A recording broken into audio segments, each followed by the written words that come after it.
I was playing the most lonely woman, and I was so accompanied. I had my friends with me saying, like, we've got you, babe. So it allows you to go deeper and sort of feel the isolation in a more meaningful way. But with these kids, it was just about sort of feeling like this three-headed animal, you motherfucker. You have to leave that in there.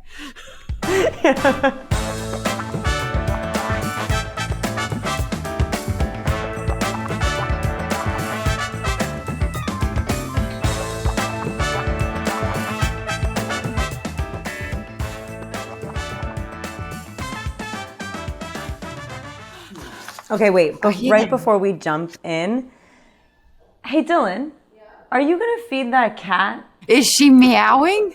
Yeah. And, it's more than meowing. Like, if she felt like she was talking to me, I'd be into it. But she begins to scream at a certain point. I'm like, no. Okay, cool. It's too distracting. Hi. Hi. How's it going? How are you? Can we just start with, we were meant to work together how many years ago? I was 10 years old. Yes, you were 10. Yeah. And I remember David Fincher saying, oh my God, we have discovered the most incredible actress. And then I got injured and ended up not playing your mama. And Jodie came in and just was brilliant and wiped the floor. But that's a history that a lot of people probably wouldn't know, right? Yeah, it's crazy how stuff falls off the truck like that, because we spent a couple weeks rehearsing and really, like, I know you. I was a little guy, but it's an interesting time to meet somebody and also have a sort of vivid memory of it, because the way that you treat kids is so telling of you. Do you know what I mean? Of anyone, of just being like, I just felt like I was buds with you, and that says so much. Like, you were so nice to me, and I had the best time. It was a short period of time. It was like 2 or 3 weeks, but I was always like, oh yeah. I mean, she's one of my friends. Yeah. You gave me walkie-talkies for Christmas. But isn't that crazy? So here we are, decades later, and you're amazing. Fincher was right, as he always is, and thus we're sitting here, and I get to be your bud. You have not only made some of my favorite movies. You've made a lot of movies that I like and that I love, but you've made a few movies, probably, I mean, like more than 10 movies that that I love. So in addition to just being able to say hi again, I got so lucky to get you for Variety Actor on Actor. I've always said this, I'd love to work with you. I've watched what you've done and how you've been so unusual with your career path and your choices and your just your artistry. And I was like, you go. And I'm happy to be able to go. I'm here always to support you, but now to be able to actually ask you questions and see what motivates you and what you're going to do next, and what led you to doing Spencer, and basically your whole career since you were 10. Tell me about it. We'll just sort of keep putting nickels in each other and going like, okay, now you go. All right, so who goes first? Ask me anything, and then I'll go next. So you could easily have said no to Spencer, but you didn't. Why?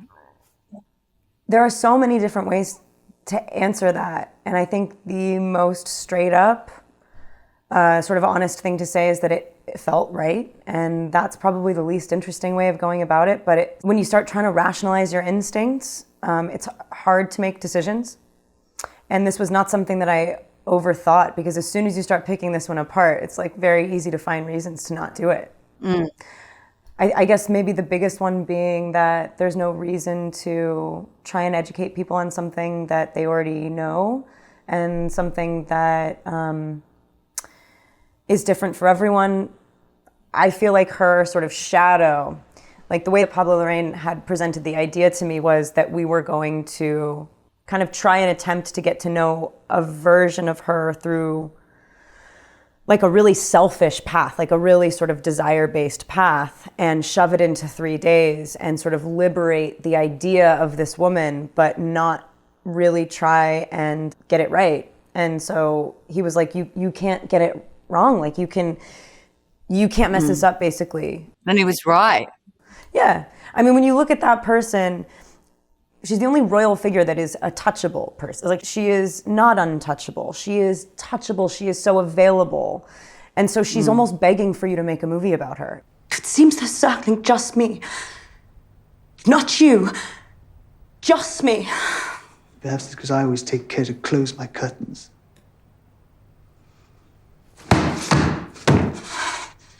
This guy has the right voice, and he's talking to me with the right words, and he says this is a great idea and that he believes in me and loves her. And I was like, this sounds like a good idea. I would have been such an idiot to be scared of it. It was scary, but it was also just like, you have to do this, obviously. I mean, what have you been doing for this long? If you're going to be an actor still, you should do something like this or just stop doing it. It was just, there was kind of the only way to go. Well, it was magnificent, and I was riveted, and you're riveting. So thank you. Just watching you do something like a huge mainstream film and then choose all of these films that are not mainstream, I totally relate to that. Because it's like, and I don't know if this is anything to do with you, but I feel this desire not to conform and not to be pigeonholed as an actor, as a woman, as a person, is that your dog? It's really bad. It's like, it's more than normal right now. Like, they know what we're doing and they're all excited about it. What? I love it. Sorry, you guys can cut this out. In quick response to that, because I'm genuinely interested in the same way, like, was Lucille Ball somebody that you grew up watching? Like, how well did you know her? Your first question was, why'd you say yes? Like, yeah. I think with the implication that it was kind of a scary thing to say yes to. Same. So please, same question, literally. I said yes because of Aaron Sorkin and because of Javier and because I just was like, this screenplay is so strong and what a great chance to work with. And then I found out the other actors who were going to be involved and I was like, oh, this is extraordinary. I don't ever get the chance to do these things. Mm-hmm.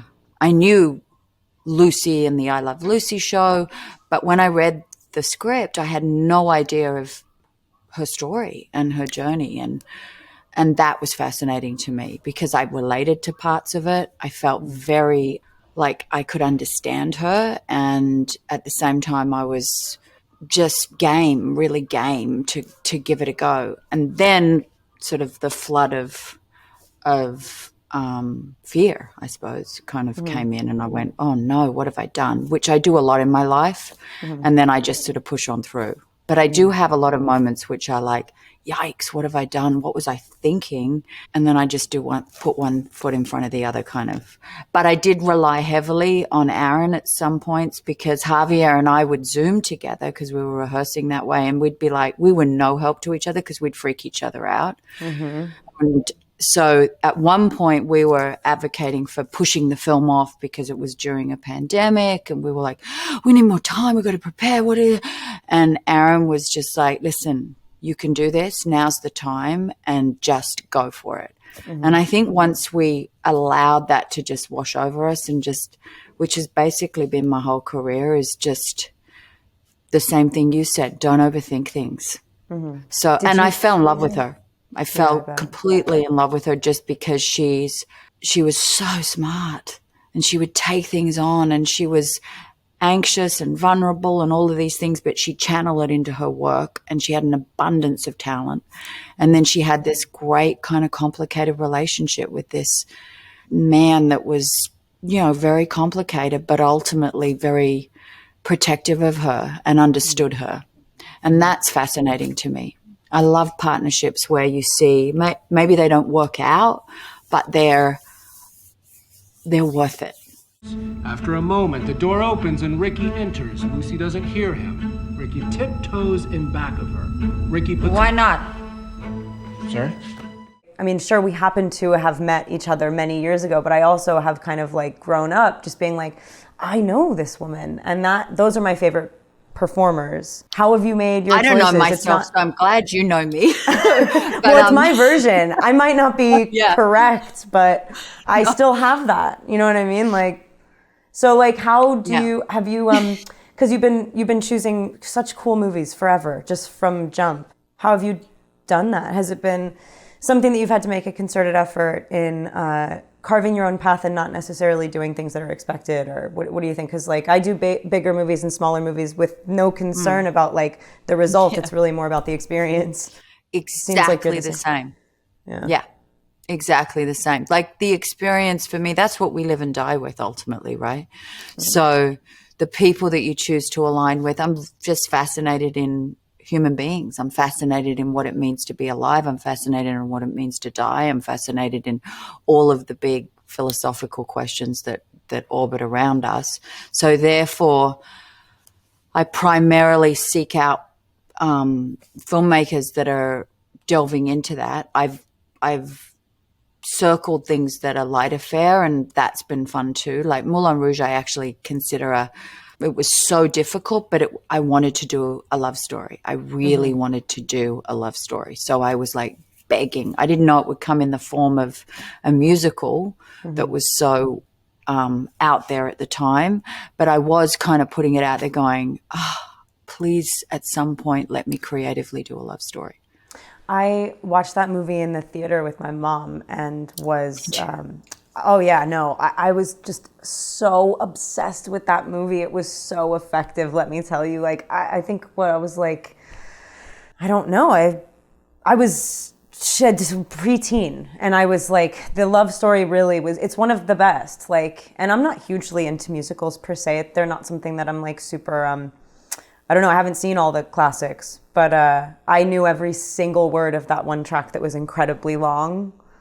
Like, because it was the Elephant Love Medley. Every single word, and probably still do. That was such a beautiful movie, man. I absolutely love that movie. Well, I went and saw you in Twilight.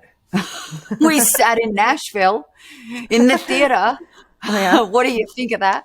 And you are luminous. I mean, you've been told this many times, and I know you've probably gone, don't say it, but you are. And that's not a physical luminosity. It's a inner luminosity.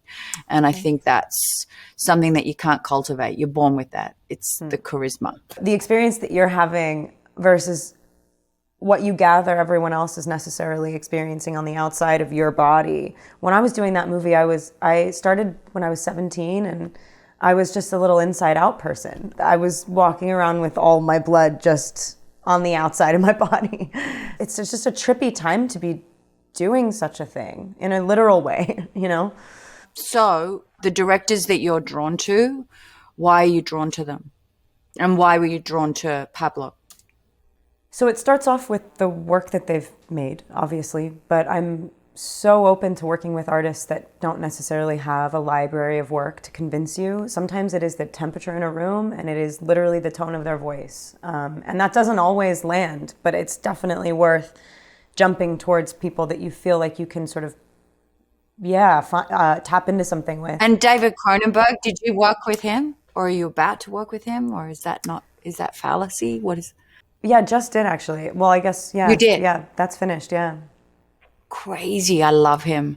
He was in To Die For. He was the guy that comes and kills me at the end, and he takes my hand. Gus Van Sant cast him in To Die For. Oh my God. I love that movie, and I did not know that. Oh my gosh. Yeah, he leads me down the thing, and then there's the skating rink, and because we shot that in Canada. And I remember Gus going, "Oh, David's going to play this role." Oh my God, wild. So he's doing a bit of acting lately, apparently. It's a small world once you're in it. Boy, we all sort of cross over, and no matter how global, it's still our tribe is small. There's an emotional logic to the choices that we've both made in terms of movies and directors that we choose to work with, but it is an instinctive thing. Like, it's hard to like nail down an answer for that. Sometimes you make the right choice, sometimes you don't, but you have to always give things a shot. Yeah, and I just love the idea of not being attached to how it will turn out, because you never know. In 10 years' time, the thing gets discovered. Like, I did a film, Birth, with Jonathan Glazer, that I thought, oh my gosh, people are going to love this. And then they saw it, and I remember being in Venice and people were like, I'm not so sure about the scene in the bathtub. But he is magnificent director, and it subsequently found its way, but not at the time. Right. And I hate the confinement of going, right now it has to resonate. Right now this particular piece of art has to land, otherwise it's a failure. Mm-hmm. I don't believe in that. Like, things find their way and they get discovered, they get rediscovered, they get allowed to have their own life and their own path. And I think it used to be in existence more than it is now, because now it's so immediate and so fast and everyone's like, is it a success? What? I really resist that. I dig my heels in and will continue for the rest of my life to dig my heels in about that, because you just don't know. I love also the fact that I want to make bad movies. I would love to just have a chance to make a ton of them all the time. And when they really land and hit, it feels like a miracle. You're like, what? How did this happen? This is special. This is what we're digging for. And it would be crazy if it happened constantly. I also really enjoy watching movies that are not perfect. You sort of watch this weird, messy, awkward alchemy come together and you're like, what a weird bunch of freaks that did this movie. It's not perfect, but this feels like something. And then so, yeah, especially in what we're doing right now, a movie has a life and then people want to, whatever. Right now this is an awards interview that we're doing. And it's to think that everything is, that we're trying to level up and we're getting grades. She has an audition for an Italian movie. What does that have to do with Stomping Grapes? The part. She happens to be just the type I need. The role of a beautiful Italian redhead who, come si dice, steps on grapes. When you were playing Lucy, you're clearly playing two known figures because she's different on the show than she is in real life. And I grew up watching I Love Lucy, and so I know that voice. And it was so surreal to hear it pop out of your mouth. Because obviously there's a slightly less rehearsed and sort of affected version of that voice when she's just living and being a human. Yeah. And it's smoking. Yeah. Heavy smoker. I'm not, so right. That was a huge key to it. I started smoking, which I know you're probably not meant to say, but I did. Right. And then I gave it up the minute I stopped. Oh, that's lucky. Your dog does not like that I said that. Yeah, this is really fucked up, actually, because I love it. I love it. They have a say. Animals have a say. Okay, but my question is, she makes normal stuff really funny. And she takes all this sort of neuroses and self-doubt and sort of spasming girl stuff and fits it into an equation that is so particularly hers and so written by her that it is emulated now. I mean, there's a certain sort of rhythmic thing to those jokes. They land perfectly. That scene where you're trying to just get that equation right. I love that scene. Yeah. Were you nervous about being funny? I was nervous to the extent of trying to get her sound, because Aaron didn't care about anything else, but he cared about the voice. Because there is a rhythm to his language, but there's a rhythm, as you say, to Lucy. So I was like, at first I started, and you would have had the same thing with my dialect coach, and I was like, ooh, this is way over there. I'm not sure, and it's not coming, and I'm not quite sure how these sounds are going to. And I just sort of had to lean into the sounds and go, they're going to come, and just listen to her. And slowly it would wash into my mouth, my body, my brain, my psyche. And then suddenly she was there and she just appeared. And then it was really effortless. But the work it took to become effortless was like climbing the mountain. Did you find that with the sounds? Some finding the vocal sound? Exactly. Literally, there was such a long period of time where I couldn't visualize it and I couldn't hear it. And I was working and I could do an English accent and I could sort of make certain sounds that sound like her, but there was a tonal quality. There was just something that I was like, you're never not you, man. You're not. And so at some point I sort of let go and went, I'm going to do the best that I can, but I can't get any closer to her. And then at some point, I think maybe a week before we actually started shooting the movie, the arrival, like she did just show up. And I was like, I can fully relate. There's not any more to it than that either. I just was hoping, listening. And she became like kind of a friend. You do the best impressions of your best friends. Like you could, like if you were talking about one of your closest mates, as you might say, you can immediately drop into what they sound like. Because when you just feel like you've gotten really close to someone, kind of at the last hour, I just got lucky and got it, or got whatever it was that I got to. But yeah, I feel the same. Like when you described that process, I was like, same. It was sort of like there was an alignment that happened between her and I. And I remember saying to Aaron, gosh, there's some weird things here where I'm like, I've had I've done this. I've had this happen. I know this. And he would just sit there and go, mm-hmm. And I went, oh, that's why he cast me. But it took me a while to feel that there was that sort of crazy alignment. And then I went into the weirdest thing because I got to know her daughter.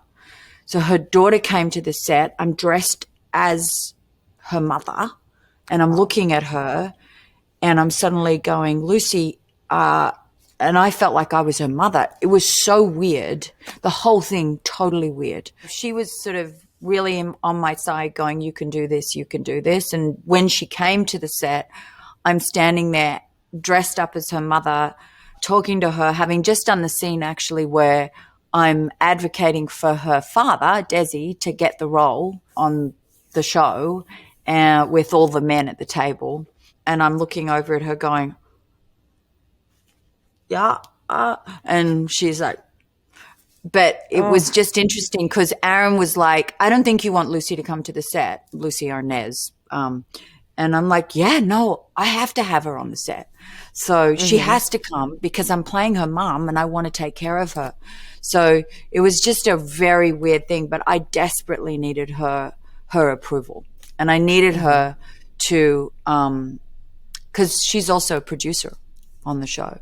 And your relationship, because you have the most beautiful relationship with the boys in the film, in Spencer. I'm just like, I just love those scenes, how he shot them, how you play it, but just what that says about her as a mother. I love those scenes. And you obviously didn't have them on the set, but how was that for you? So that was always the element in the movie that I had the least control over, because I was kind of by myself the whole time and so accompanied by Pablo and the whole crew that he assembled, which was very small, but I was playing the most lonely woman and I was so accompanied. I had my friends with me saying like, we've got you, babe. So it allows you to go deeper and sort of feel the isolation in a more meaningful way. But with these kids, it was about Spitfire. That is about sort of feeling like this three-headed animal, you motherfucker. You have to leave that in there. So the kids were the one thing I couldn't control. I mean, I could learn the accent as best as I could. I could read everything. I could just shove myself into this experience and kind of take it all as this weight on myself. But one of the most clear aspects of Diana is her as a mother and the animal that she is as a mom. When her kids are present, the temperature in the air is different. When her kids are around, it feels like she's sturdy and like she's standing on really kind of unconditional ground.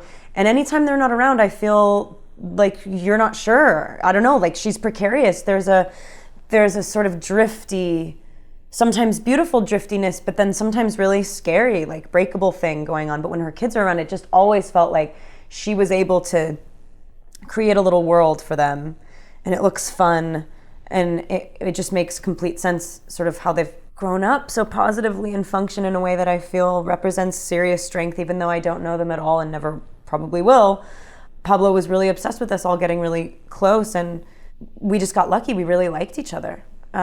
They were so kind of aware of the royal family stuff in a way that was very surprising to me. Like, they came to set already wanting to be kind of best friends with me, and we were global pandemicking, so we had to be together all the time. We had no one else to hang out with, you know what I mean? So it was the only scene in the whole movie that's improvised. Like the whole thing, we were just playing a game. We're just talking to each other, trying to keep each other warm. Yeah, I got so lucky though. Yeah, there was like no rehearsing that. It was just the right combination at the right time. And he shot it so beautifully. I mean, really captured it, like capturing little magical moments. Really It was the good. only day that we had 2 cameras. Can we go to the house where you used to live? It's boarded up. It's dangerous, apparently. They said, it's dangerous, you know? There was voices, like doors closing. Did Granny order that? Man, the others are waiting. How long have you known Javier? Have you guys worked together before? No, we haven't ever worked. I always wanted to. I mean, I was like, oh my God. I mean, he's sort of the actor's actor. Every actor in this film. I mean, when you look at JK and Nina, and I've seen Nina on stage, JK's like just, you know, Alia. I mean, we have a cast because everyone says yes to Aaron. Nobody says no. I'm like, you think you'll be able to get them? And they're like, and he's like, no, they said yes. I'm like, oh, okay, wow. No, they said yes. Yeah. This film was so much about all of us going, hold on tight, I've got you. And I would literally look across and go, Tony. I'd see Tony Hale there, like just, I mean, and I call Tony the king of comedy. I'm like, Tony. And he'd be there, and every single one of us would be like, I got you, I got you. So the kind of the synchronicity between the ensemble, and that's why this film's called Being the Ricardos, because it's so interesting. I was thinking every single actor came in with a huge amount of give. Mm-hmm. And that I think is not spoken about enough, you know, because when you've got the thing and you're like doing the lead role, what it takes for all of you to work together is if anyone's out of step, the whole thing falls apart. Yeah. So for Javier and I, the supporting cast in this film, without them, we wouldn't have a film. Because they were so good. They're so good. And Javier and I kind of met, had to fall in love in a pandemic, you know, be like, okay, ready, what do you need? What do you want? I'm here. And we had to sort of fast forward it. 3 days is what we had. So it was really like, hardcore. Yeah, wow. It wasn't 6 weeks rehearsal. There was no rehearsal. There was a read-through on a rooftop in the blazing sun with me with a big hat and glasses trying to not get burned. And us with masks on, you know, yelling out. And that was our rehearsal. Insane. Did you rehearse a lot? No, none. I mean, I ran lines with my coach sort of incessantly, but in terms of being with other actors, like next to nothing. Was that because of the pandemic or because of the way Pablo works?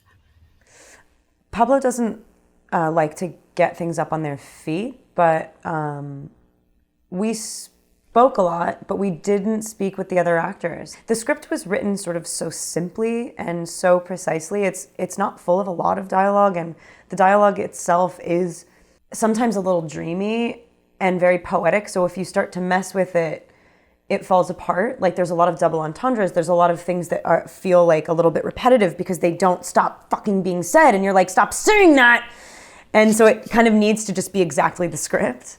And everyone really loved the script. And we had initial conversations where we all just sort of went, wow, this thing's great, right? Let's just do it. Yeah. I remember with Aaron Sorkin, though, we had a day where we all came in, and you know how they test you, and then it's like, oh. And so we had a morning, and he was like, well, let's just work on this one scene, which was the scene actually where Lucille's sitting behind the desk. And he's like, you're going to sit behind the desk, and Javier should sit in front of the desk, on the desk, and all the men there were negotiating with them about me being pregnant, about Lucille being pregnant on the show. And they were like, oh, no. And it was like, we're sort of running lines gently, and then suddenly by me sitting in the desk, it's so interesting behavior. By sitting in the desk, in the seat, it suddenly everything clicked. And he said, put your feet up on the desk. And so I put my feet up on the desk and I'm thinking, I'll just go with it, Nicole, go with it because, give it a go. And he sent me an email that night and he said, the minute you put your feet up on the desk, you had the character. And I was like, that's great direction. That right there. Because I probably would have gone, I'll try something, but I'm smoking with my feet up on the desk. But putting Lucille in the chair behind the desk with her feet up smoking, you'd never think that's what Lucille Ball would do, right? But right there, it was like, boss. She's the boss. She's totally smart and she takes it and she knows what she's doing. And Desi is right there in the front of the desk negotiating everything for her and protecting it's so her. Cool. But great behavior. I was like, oh, wow, that right there, that's great blocking and that's great behavior. And he's there and he's like a protector who's like ready to sort of go for the jugular if they come at her. And that was their marriage. He had other things going on, but the ultimate synchronicity of their marriage was he protected her so she could be the creative genius and then he could step alongside and be her partner. And I love that. That story is told in one image, literally. I still get complete rush of excitement and energy and, love for what I do when that kind of clicks and you go, oh, okay. But getting the email from Aaron that night, so cool. You put your feet up on oh yeah. I'm like, and then I would reread the email going, oh, good, phew. You read it like 7 times that night. Yeah. And then it's just the same line over and over. Respond to Aaron's email. I'll just talk to him when I see him. I can't write anything. I'm just like, thanks. I'm not a writer. Thanks. See you tomorrow. Right. I can't wait to see what you're going to do next. I can't wait to just be there, always going, you go. And I love that you're flourishing, thriving, and an extraordinary human. There's no way for me to describe to you how cool that is for me from you. I just think you are... I love you so much. You're one of my favorite actors of all time and always will be. And it's so crazy that we get to sit here and talk about what we just talked about. Like, these are the moments where you're like, what? This isn't real. This is a simulation.